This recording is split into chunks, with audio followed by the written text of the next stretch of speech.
Hello, all of you. Good morning.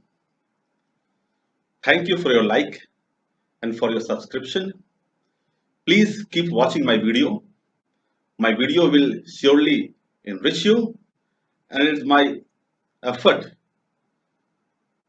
to give you a good content. Thank you for watching my videos. I want to start the day with the beautiful lines. Difficulties in your life do not come to destroy you, but to help you to realize your hidden potentials and power. Let difficulty know full well that you are more difficult than difficulty. If difficulty will realize this, it will disappear.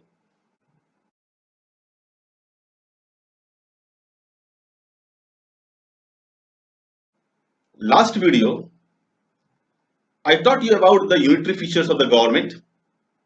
I taught you about the federal government. I would like to continue from there. I was telling you about the federal government. The federal government has, our country is a federal government. It means that in our country we have two government. One central government and one is the state government. Both are working separately, but our country is united. That is called unitary features.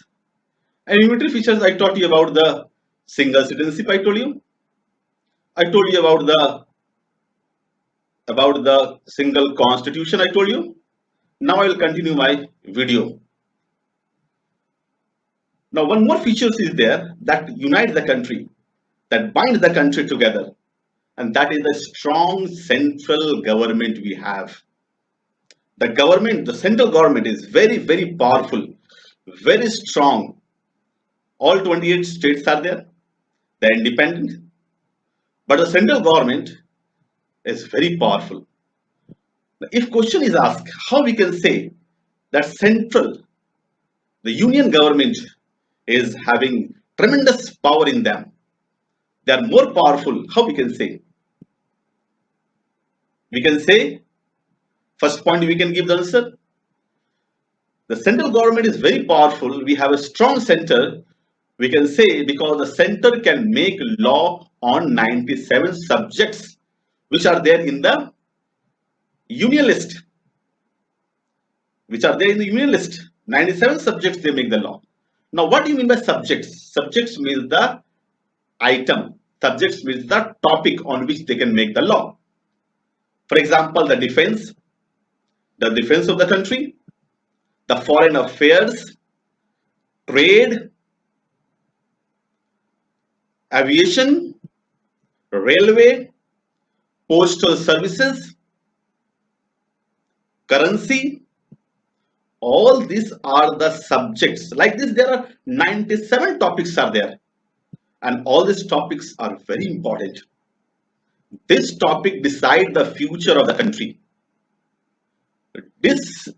All these topics decide the growth of the country. As we say, the GDP growth of the country is increasing or it is decreasing.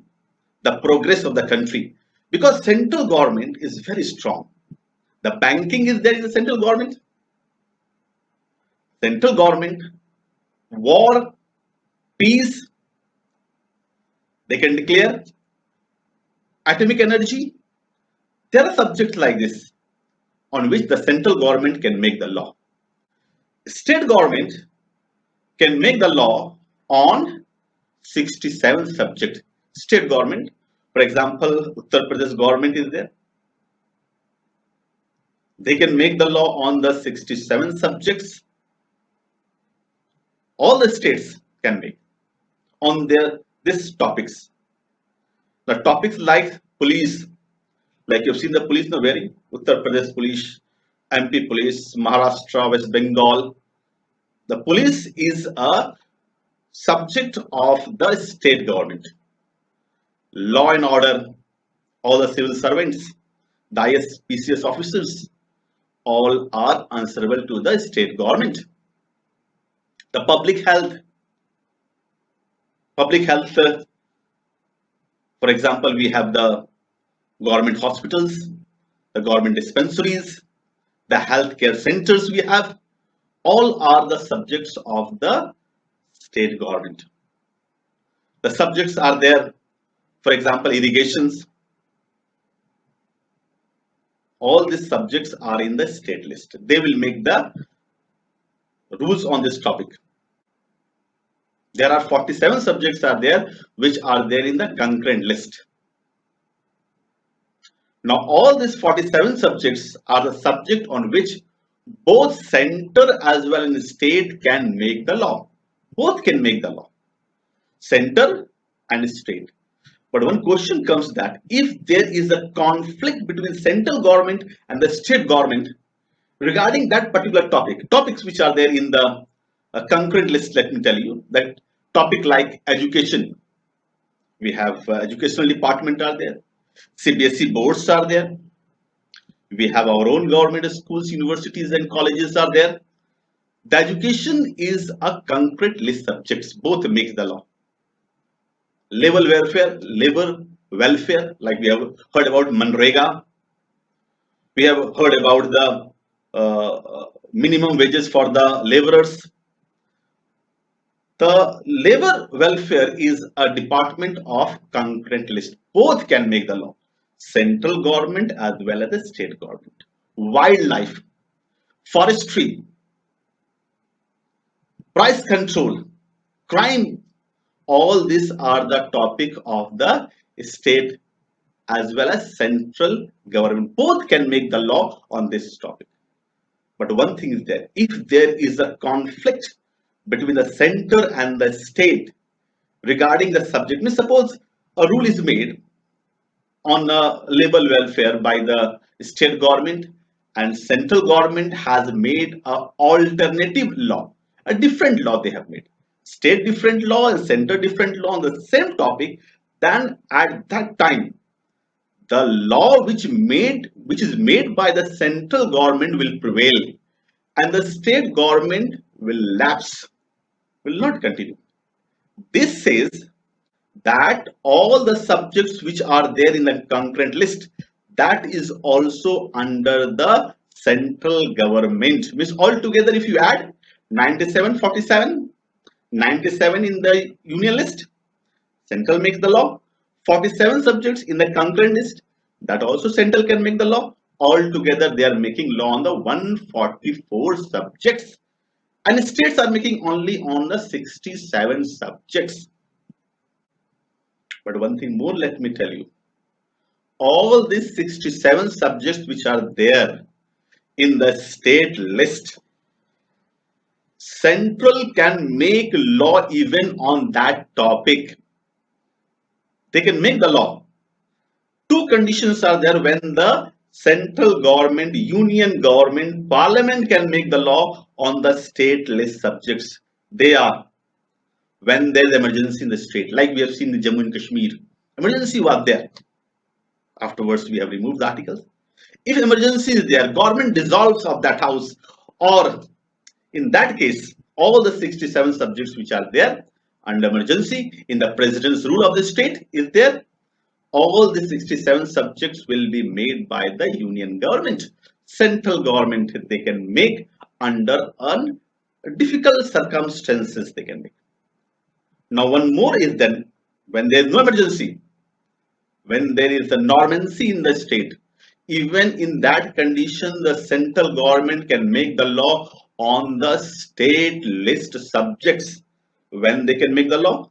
They can make the law if the Rajya Sabha passes a resolution by 2/3 of its member present at voting. Rajya Sabha passes a resolution giving the permission to the house to make a law on a particular subjects of the state list, then the parliament will make the law on that particular subject.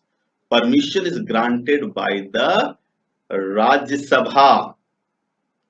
That is how we can say that they are very powerful. Union government. are very powerful.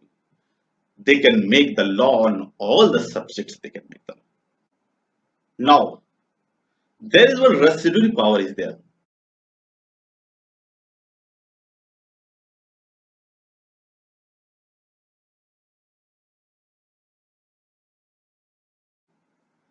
The residual power is also under the central government. What is residual power? Residual power is the power of the union government to make the law on the subjects which are not mentioned in any of the three lists. The state list, the concurrent list, the union list, it is not mentioned. And all the subjects which are there in this residuary list, that particular topics are made by the central government. Because our constitution, when was made, a constitution was already made, written, drafted, was ready. On 26th November 1949, our constitution was ready. On 26th January 1950, our constitution came into existence. In 1950, in 1949, started the work in 1946, in the month of December, they started writing the constitution. But not today, when we are living in 2020. Now, so many things have changed. The world has changed. Now there are so many topics are there. Emerging topics are there. That is that time when they were framing the constitution, they were not knowing that in the near future computer will come. In the near future internet will come. In the near future there will be e-commerce. There will be smart classes. There will be digital India. It was very hard to believe that time. Where radio itself was a miracle considered that time. Or all our Durdarshan started about 2 decades after our constitution came into existence. It was hard to believe. No one thought. Now there is a blank, there is a column kept that in the near future, if any subjects comes, in the near future, might be after 100 years, the world will look different. Totally different from what we are living now. After 200 years, but the constitutions are there. Now the topic which will come after 100 years, 200 years, 300 years, that particular subjects will be added in the residual list. The residual, there is a residual. A list is there. Blank. We can add there. We can add there. No need of changing the constitution. But there are the list residuary. 97 subjects, union list. 66, 67 subject in the state list. 47 the concurrent, always it is already reserved. Now whatever will come in the near future, residuary power, that is, for example, the software, hardware, e-commerce, all are in the residuary list. Now on this topic, any law has to be made on all this, like we see cyber crime you are seeing and all these things. Now all the subjects will be made by the central government. Means ultimately what we can say, the central government is very powerful. They are making the law on all the subjects. That's why if central government is strong, then only the country will be intact. Otherwise country will be divided. As you've heard about the Mughal time, up till the time the king was very powerful, the Mughals were all intact. All their provinces were intact. But when the ruler died, the governor of Bengal became free. The governor of Hyderabad made themselves free. The governor of Awadh made themselves free. The governor of Karnataka made themselves free. Now they divided into so many kingdoms. Strong central governments will make the country join together. That's why we have very strong central. Our constitution is also flexible. Flexible constitution we have. Flexible constitution means The rules can easily be changed. Our constitution is rigid also. The rules are tough to change. When we say the rules can be easily changed, it means that only by the simple majority in the parliament. Simple majority, it means that more than half of the member present at voting. If more than 50% of the member of Lok Sabha and Raj Sabha passes a bill, passes a law to be changed, it will easily be changed. It requires only 50% of the members present at voting. Rigid, it requires special majority. Special majority means two-thirds. Now ratio has increased. Two-thirds of Lok Sabha, two-thirds of Raj Sabha, the member present at voting. If they are present at voting, two-thirds of them present at voting, and that two-thirds should be more than half of the strength of the house. The two-thirds of the house which are present at voting should be more than the half the strength of the house. If two-thirds Lok Sabha agrees, present at voting members, two-thirds of the member of Rajya Sabha agrees, if both the house agrees by the same ratio, then it is made. When the president signs it, it becomes an act. The rule is changed. One rule is there which is very tough to change. And when we say tough, means the requirement is big. The rules can be changed when the Lok Sabha agrees by the two-thirds majority, Rajya Sabha agrees by two-thirds majority, and also the Vidhan Sabha of the country should agree. 50% of Vidhan Sabha altogether, the Vidhan Sabha what we have, including the Vidhan Sabha of Delhi, Vidhan Sabha of Pondicherry, all the state Vidhan Sabha which are there should agree. At least half of the Vidhan Sabha agrees, then only rules are changed. That is become more tough. That's why our constitution is partially rigid, partially flexible. Please don't forget to watch the next part of this video. Thank you for watching. Don't forget to like my video and subscribe my channel. See you again in our next video.